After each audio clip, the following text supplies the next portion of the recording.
এই আপনারা ভিডিওর সামনে যে পুকুরটা দেখতে পাচ্ছেন, এই পুকুরটার নাম হচ্ছে তারা পুকুর। আমরা আরেকটা ভিডিওতে পুকুরটা দেখাইছিলাম। আজকে আমরা বলছিলাম ওই ভিডিওতে যে এই তারা পুকুর কি জন্য তারা পুকুর নাম রাখা হয়েছে এটা জানবো।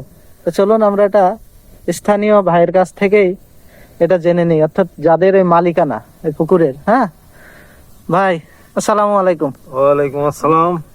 ভাই, এই যে তারা পুকুর, এটা তো আমরা ছোটবেলা থেকে দেখছি, আমরা নানার বাড়ি যখন আসি। হ্যাঁ, খুব ঐতিহ্যবাহী একটা পুকুর। তো এটার নাম তারা পুকুর কেন রাখা হয়েছে? তারাপুকুর রাখা হয়েছে, আগে এখানে নাকি খানরা বসবাস করতো, খান তাড়াইতো এখান থেকে। কি খান মানে ওই যে পাকিস্তানের পাকিস্তানি সৈন্যরা থাকতো এখানে, হ্যাঁ হ্যাঁ, তাদেরকে তাড়ানো হয়েছিল এখান থেকে। জি।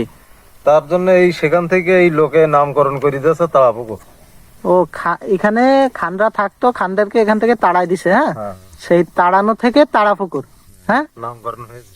ও তো খুব সুন্দর। দর্শক, তো আপনারা জানতে পারলেন যে এই পুকুরটার নামটা তারা পুকুর কেন রাখা হয়েছে। যে এখানে আগে খানরা, পাকিস্তান পিরিয়ডের খান বলা হয়, সেই খানরা থাকতো, সেই খানদেরকে এখানে ছিল, তাদেরকে তাড়াই দেওয়া হয়েছে, সেখান থেকে এই পুকুরের নাম হচ্ছে তারা পুকুর।